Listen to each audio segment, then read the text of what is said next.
back to the Childhood Cancer Perspective, and thank you all for sticking with me through this entire series of not only being able to share my own story, but share so many other stories out there as well. And one of the most powerful things that I'm able to do with this podcast is share everything unfiltered and uncensored and just allow the real stories to come out, because that's what truly is missing when it comes to this community and what comes to understanding about pediatric cancer and cancer in general is the ideas behind everything that people don't see when it's not a commercial. So today my guest is going to have several accolades that I'll read off here, but hopefully I won't miss any. And if I do apologize. But my guest today is author, high school chemistry teacher, Make-A-Wish volunteer, and cancer survivor, Katie Vandrilla. So thank you, Katie, for being with me today. Thank you for having me. And yep, that's it. You've got them all.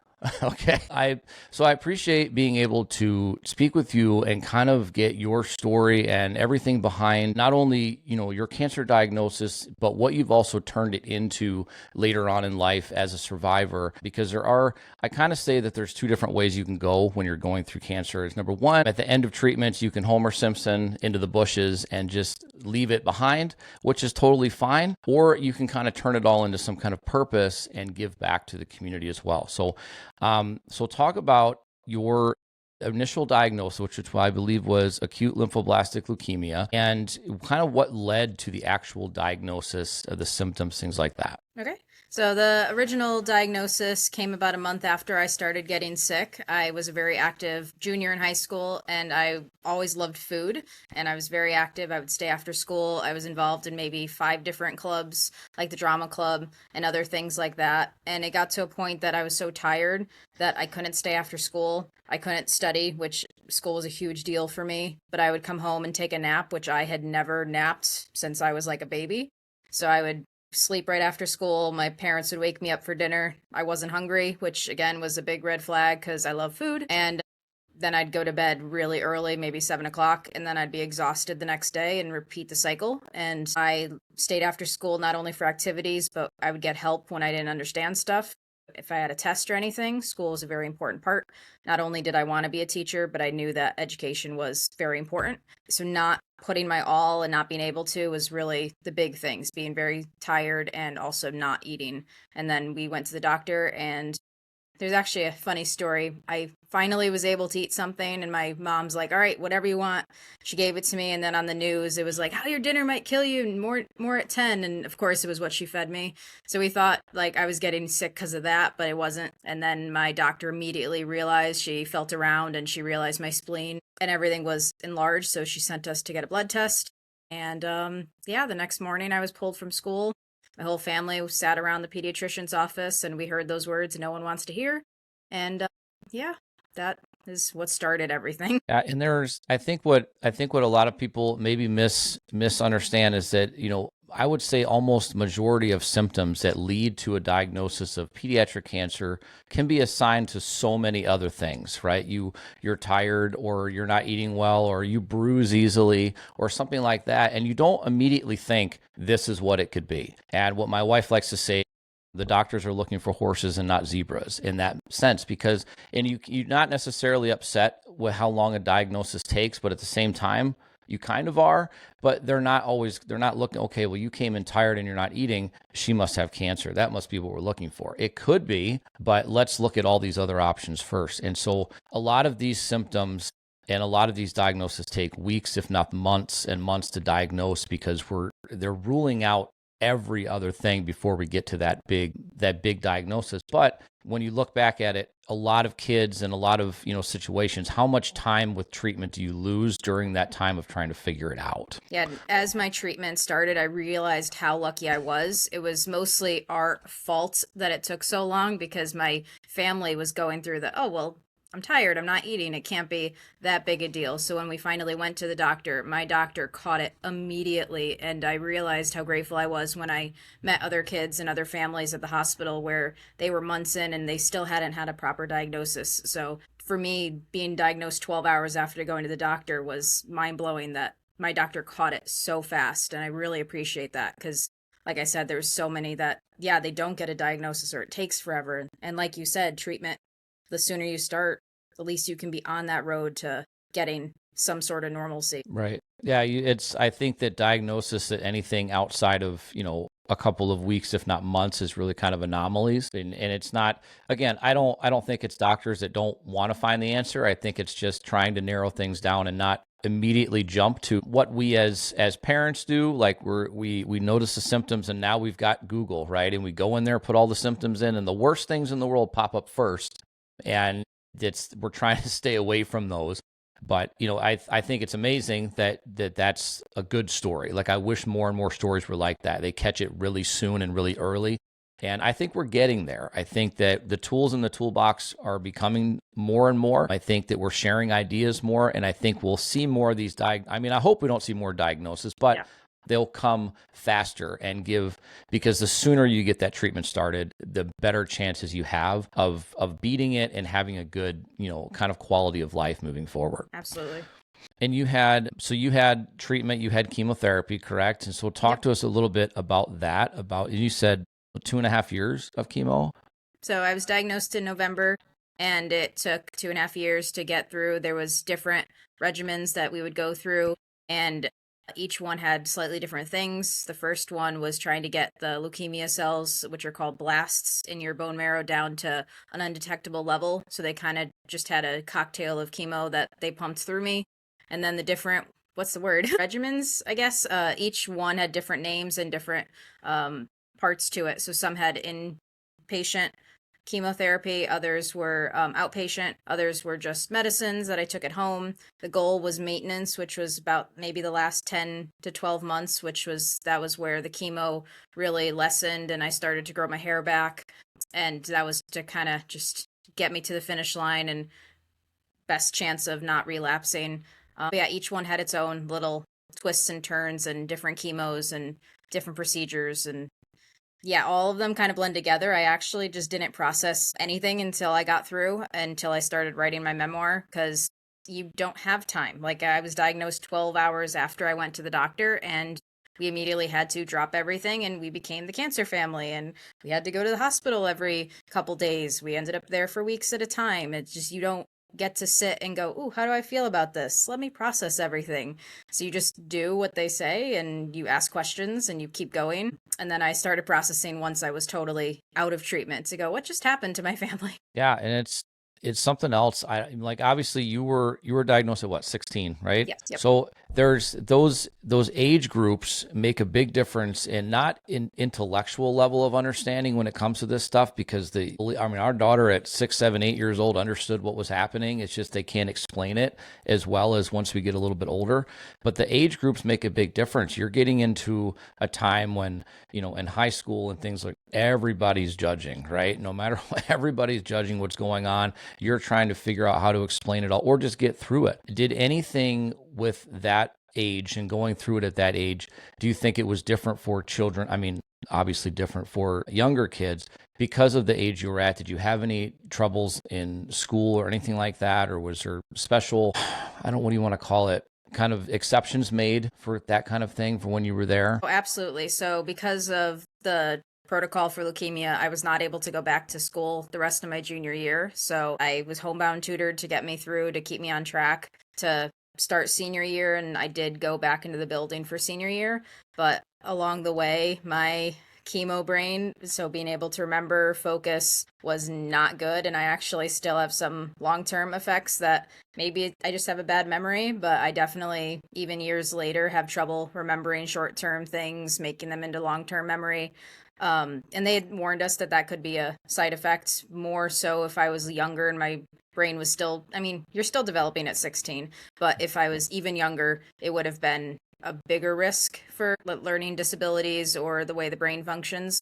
But yes, I saw the way that I learn and the way that I process information to change, and mostly slower. I needed more supports in terms of like notes, going back to things. But yeah, homebound tutoring was how I got through junior year. And then when I went back into the building senior year, I had a lot less classes. I was on track before I got diagnosed to take like the highest level classes, like AP classes, so I could start college with some credits under my belt. But I was only able to take one AP class, which was chemistry, and then I only took about 3 other classes, which was a very, very light load for a student, and a student like me who really wanted to get as much out of my education as possible. So I had to scale back my education because I had to focus on my health and what I could mentally process and take on with everything else going on. Sure. Were you able to graduate on time? Yes. So yeah, Okay. when I first got diagnosed, I don't know what the conversation was. I wasn't a part of it, but it seemed like, oh, just repeat the year and you can start junior year next year, which is an absolutely fine thing for most students, but I am stubborn, and I was a junior who I had friends and I wanted to graduate and I had a plan for my life, even though obviously that plan changed day by day. So I was adamant that no, I want to graduate on time. But if I was any other person, it could have been a very realistic thing to no, let's focus this year and come back next year and start over. But that was not for me. I get it. I get Yeah. it. Listen, that's okay. And now you mentioned that you have now kind of memory issues or things like that, remembering things. Is there any other long-lasting side effects that you've had years later now that you've noticed that you can directly kind of correlate with the treatment? Absolutely. And a lot of them sound stupid when I say them. I'm kind of a hypocrite where I say no cancer journey is easy, but then I look at my own journey, I'm like, I had it so easy. But anyone else, if they had the same journey as me, I'd be like, no, you had it so hard. So I am fortunate at this point that the long-term effects I have are small, they're livable. They're things like I have weak hands, so I can't open water bottles by myself, just dumb stuff like that. I can't really run, which I couldn't run to begin with, so that's not a big change for me. I wasn't a marathon runner before I was diagnosed, but some of the medicine really affected that part of my legs where I can't run, which, whatever. I have some nerve damage, but again, it started way worse than it is now. So it's one of those silver linings of it's gotten so much better that I will take it. There's some other little things that have popped up that are kind of embarrassing, so I'm not going to say, but they're all very minor considering what they could have been, and hopefully they will stay minor because a lot of long-term effects are also late effects. So my heart is being monitored because of the doxorubicin and other medicines that they know affect the heart muscle. So that could be something that 10 years down the road something happens, or I don't know if I can have children. We haven't tried yet, but that's another possible effect that might pop up where who knows what tomorrow holds. Right. No, I think that was for our daughter. I know that was the handful of things that they said will probably happen during this. You'll probably lose your hearing. You'll obviously lose your hair. You'll probably never have kids, and they're almost like kind of the same list of what's going to happen. And for anybody that doesn't know, doxorubicin is also called the Red Devil, and you can look it up. And it's not something it's not something that's nice. I mean, it has been known to cause heart problems and things like that. And it's one of those. I don't know. You're damned if you do, you're damned if you don't with these types of. You know exactly what's going to happen if you don't treat this disease. But at the same time, you're taking on all the risk with these chemotherapies and with these treatments, with the hopes of things getting better. And listen, when you make it into later on in life and you're able to have a life and be successful and things like that, that's a victory. Every day is a victory. Every day is moving forward. And as you said, the side effects to you are small and they're there, but they're not affecting your life in a way where you can't kind of get up every day and do the things you want to do. And damn the water bottles. Okay. That's what my husband's for. Here, open this. Listen, you know what? We have a purpose. Yeah. All right. We have a purpose, y'all. So you also said that you were or you didn't say, I mean, I was reading the bio and stuff like that, but you were a Make-A-Wish recipient, and then you turned around and decided to give back to Make-A-Wish in a way that, again, that is that whole turning pain into purpose and doing something amazing. So first, I want to know what the wish was, and if it was going to Hawaii, darn it. And because everybody wants to do that. And then I want to know what you do as a volunteer with Make-A-Wish. Okay. Stop me if I get too off track, but my Make-A-Wish was to meet Johnny Depp because he has been my favorite actor for as long as I can remember. And when the social worker came in and said that I qualified for a Make-A-Wish, my brain was like, I'm not a sick kid as I have tubes attached to me in the hospital. And the next thought out of my brain was, wait, can I meet Johnny Depp? So it took a while because he's super busy. And the first time that it was possible for me to meet him, my parents had a very short turnaround because he's busy. And they actually had to say no because I was really sick in the hospital. And when they told me that came up and that they had to say no, I was so heartbroken. But I understood it because I was so sick at that time. But I was also getting old because it's for kids. So you have to be diagnosed before your 18th birthday and it has to happen before your 21st birthday. So I ended up waiting for Johnny because he was all that I wanted to do, even if it was 5 minutes at the end of my driveway. That's what I want. And the call came and we flew off to London 24 hours later and we met him on the set of Dark Shadows. I got to meet my favorite director, Tim Burton, and it was the best day of my life, which I probably shouldn't say now that I'm married. That should have been the best day of my life. But immediately I was like, you know what? This is an amazing organization. Just looking forward to this possibility of meeting Johnny one day got me through so many trials. There's one part in particular that I'm not going to get into, but he got me through a lot of things. So to be able to stand in front of him and tell him what he meant to me, I know a lot of people think that's crazy, but he got me through things. So I knew that I needed to pay it back and pay it forward to other kids in similar situations.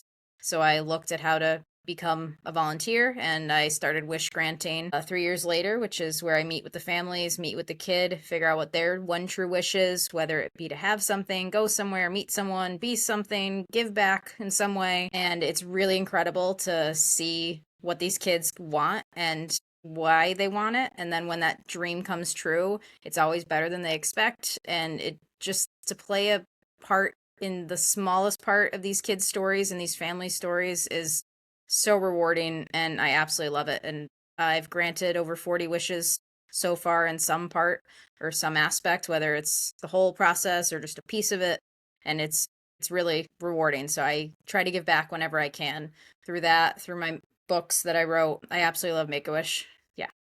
I love that. And as from a Make-A-Wish family, I want to say thank you for what you've done, what you decide to do to give back to these other families, what it means. You obviously know what it means to you, but what it means to, to us is so much. And I think for us, I know that Make-A-Wish, when they come in and offer that, when you're first in the hospital, my wife and I freaked out because it's got that almost negative connotation of it's terminal kids only are getting these wishes, right? And they come in and you're like, wait a minute now, we just got the diagnosis 5 minutes ago and now we're getting a Make-A-Wish.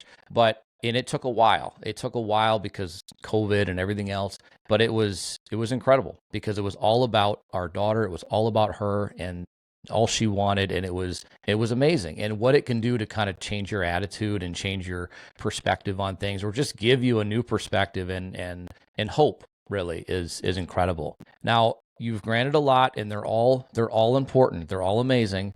Mm-hmm. Can you tell us about maybe one of the most memorable ones that you can think of that a child asked for that you were able to be a part of? Okay, I can't pick just one, so I'll give little tidbits. My first will always be special. The kid wanted to go to Italy to meet her extended family, so that just was special. I had one kid who wanted to go to New Zealand to see the Lord of the Rings sets, so that was awesome. I had one kid that I actually glommed my way onto the wish the second one of my friends who's a wish granter was like, help, I have a kid who's meeting their favorite actor in London and I don't know what to do. I'm like, hold on, I got this. So one kid met Emma Watson in London, and that was just awesome because it was like a full circle moment of meeting their favorite actor in London. Yeah, they're just all so awesome. There's one that went to Disney that the next year my family and I went to Disney, and the parents wanted to give back to Give Kids the World, which is where the kids stay on their wish. And so we actually volunteered together. So it was really nice to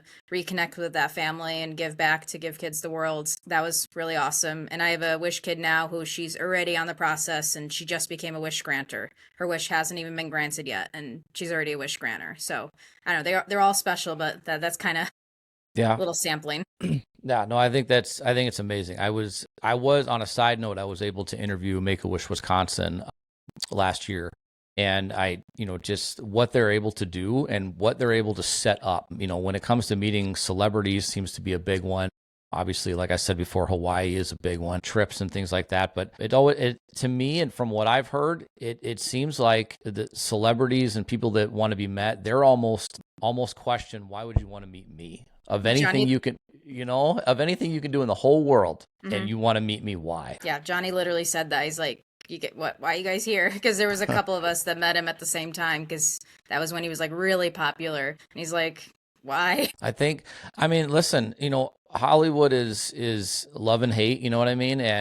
But I think a lot of these, I think people are genuine, and I think they're out there doing a job, and whether they're bringing entertainment into your home through movies or TV or things like that, they're just doing what they love to do. And the fact that it brings you enough joy to want to meet them, I mean, what's the biggest wish granter is John Cena, right? Mhm. I mean, that's what he does. He just gives back to these kids, and they want to meet him. And I think he's humble enough to be like, why?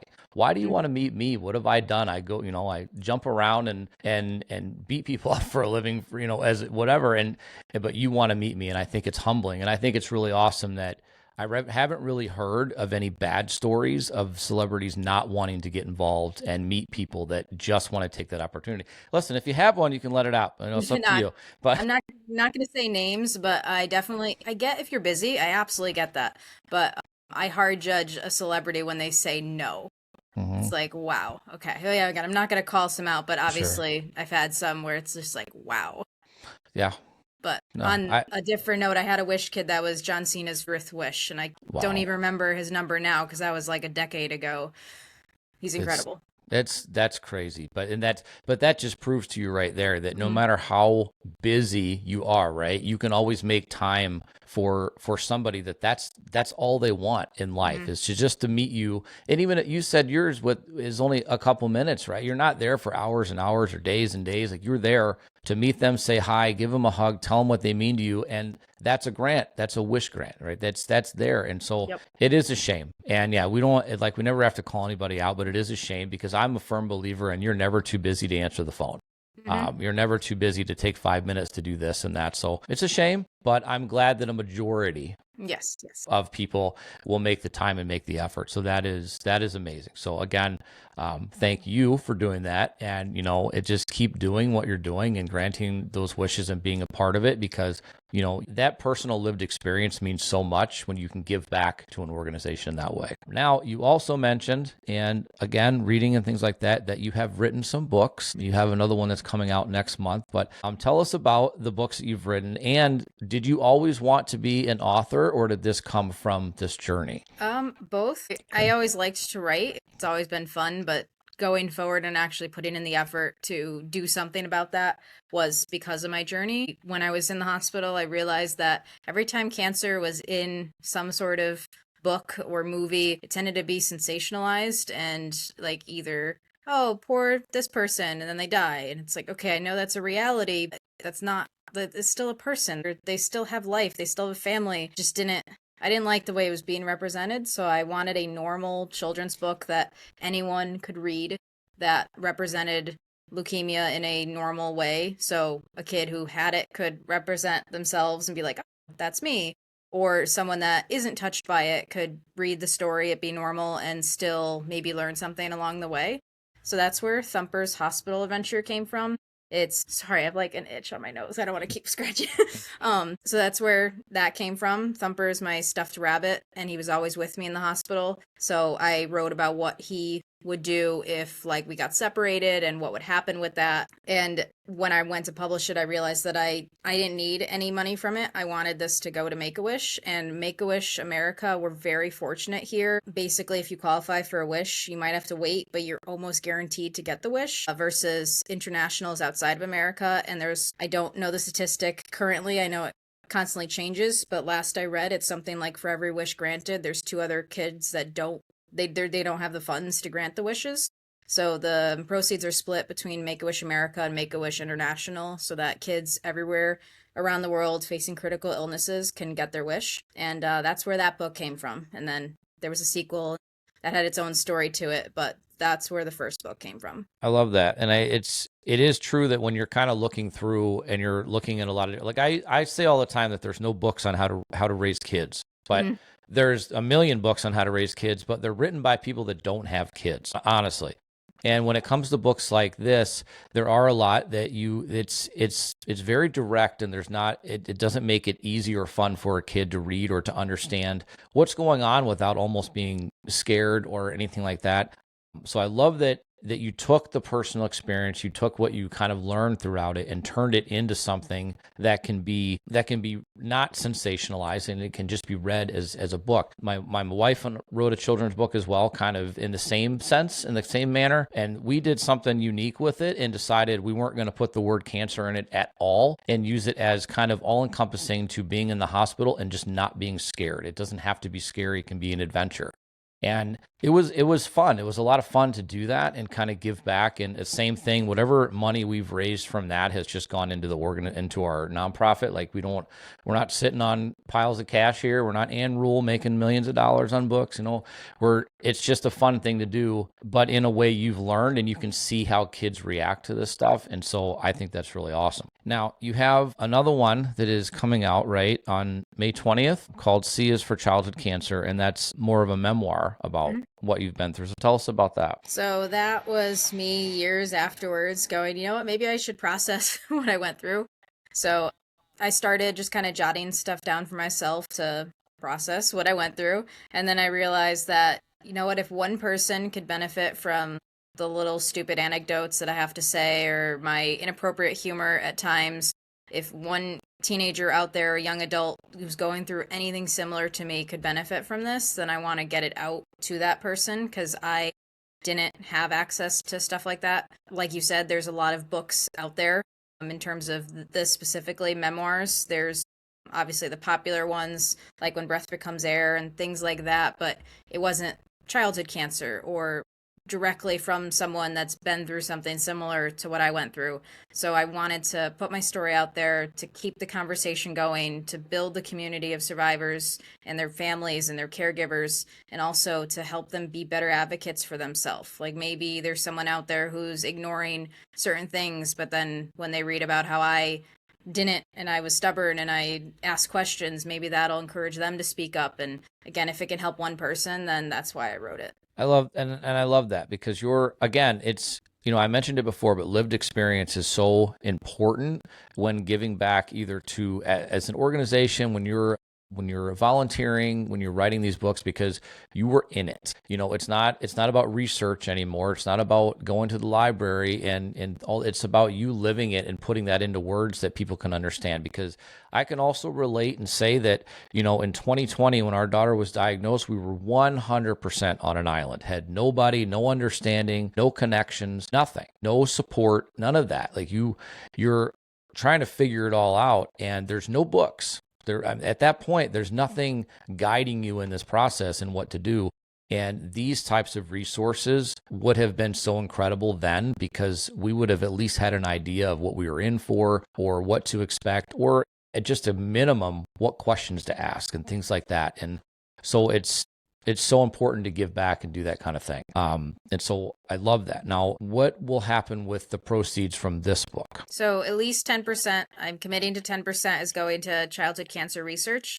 And the reason it's not 100% is because with my two Thumper books, 100%, I'm donating to Make-A-Wish, but that's really expensive for me because I end up buying books and donating them to Make-A-Wish kids or the hospital. And I just can't afford to do that again with a third book. So I'm hoping that at least the rest of it, I'm still planning on donating books, and I don't plan on keeping any of the money, but 10% will definitely be going to childhood cancer research.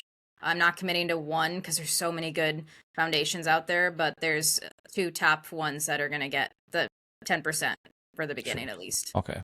I was going to ask you who the benefactor was, but you don't have to say it yet. But yeah, there's a lot of options out there when it comes to any type of research, and depending on the type of research you're looking for. So what I will say is anybody that looks to donate to that, do your research into where the money is actually going. And that's because, any of them are bad, none of that kind of stuff, but you just want to know that it's going directly to where you want it, whether it's specific type of research, specific types of cancer, earmarked for pediatrics, which a lot of times is difficult to find.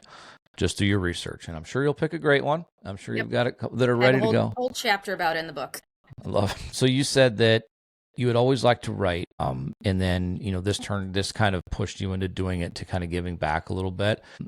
But now I'm going to ask, because I know this is what you do now, did you always want to be a teacher, a high school chemistry teacher? So I always wanted to be a teacher. My mother Was a teacher my entire life. So I always wanted to do that, but I struggled with what do I want to teach? I had this crazy notion that teachers were experts in whatever they taught, which they are, but I also thought that they knew everything because I was that kid that would ask the most random question or find the one exception to what we were learning about, and the teacher would always have an answer for me.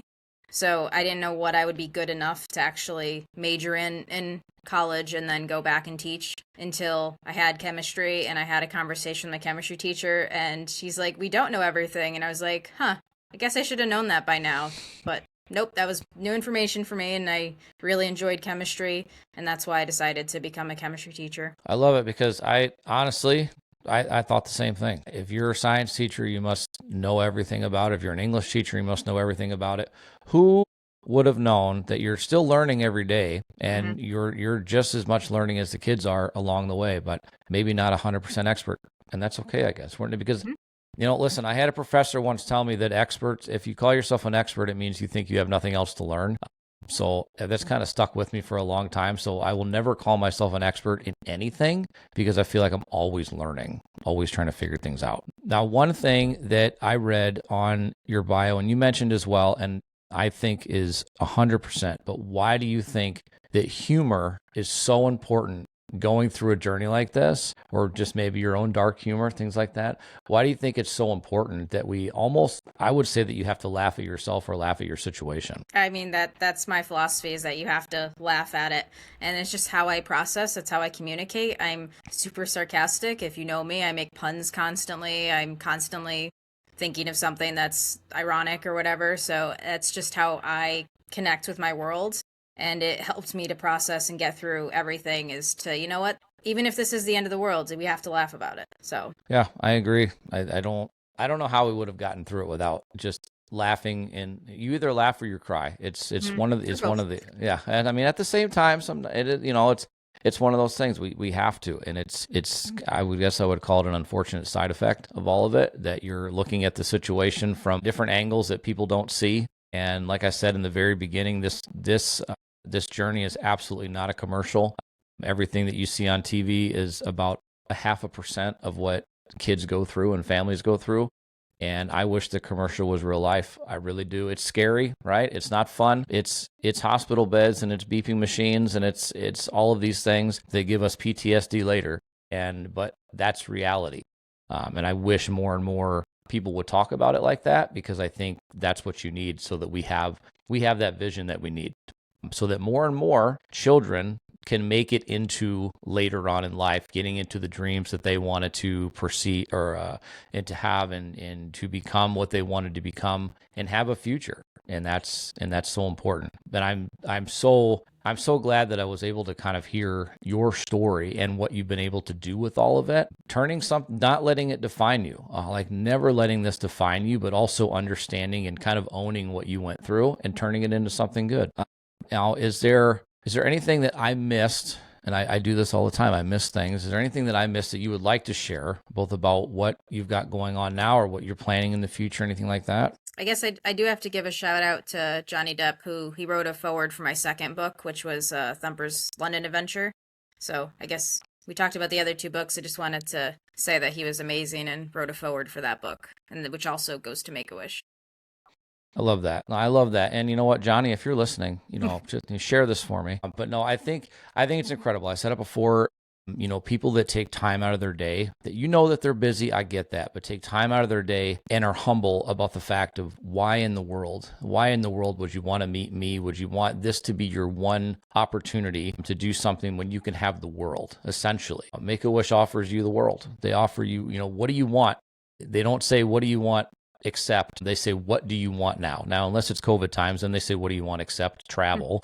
But they say, what do you want? And they give you that option, and it can be anything. And when you want to meet one person, when you want to take that opportunity, I'm incredibly amazed at the generosity, because again, the TV doesn't portray people's real personalities. I mean, a lot of times we get the bad side of people, and it's, when you see it behind the scenes, what they're doing, this kind of work. And a lot of times they don't talk about this because it's important, but why bring light to themselves when it should be you that's getting the spotlight? And I love that. Am I allowed to ask you questions? Sure.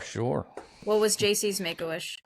So she was absolutely obsessed with baby dolls, and my wife would make her like homemade these hand painted baby dolls and things like that, and she loved them. So all she wanted was a shopping spree with nothing but baby dolls and cribs. So her whole room is exactly the way it was, and it has new cribs and all these beautiful babies, and like a way where she can. It's like this thing is built on the wall where she can like feed them, like high chairs and stuff like that. So that's what she wanted. We got like a brand new stroller that she could push the babies around, like a nice, like adults, this big stroller that she could push around.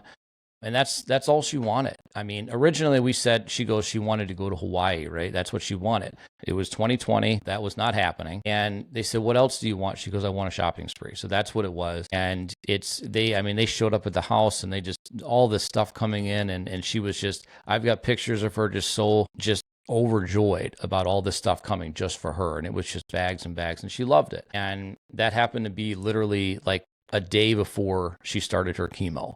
So it was a good way to send her off, and definitely something that we're thankful for to this day, because we can still see all of these things that brought her so much joy. It's beautiful. Yeah, it was, and I make a joke, and it's not supposed to be derogatory, but the woman that handled our Make-A-Wish, her name was, and I always heard it on the phone as a different word, but her name was Sherry Miracle, and I always heard a Share a Miracle was her name.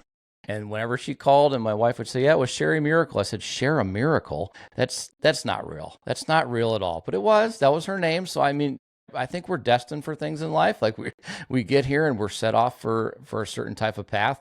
And that was her path. And she absolutely was a part of an incredible miracle. So we are a Make-A-Wish family. And I cannot thank them enough for what they did for us. And they pushed very, very hard to have it done prior to her going to chemo because they knew how she would feel. And they made it happen. They made a miracle happen for us. So our family is forever grateful to Make-A-Wish. That's our short story. I mean, hours and hours we can share the whole thing, but that was our short story. But I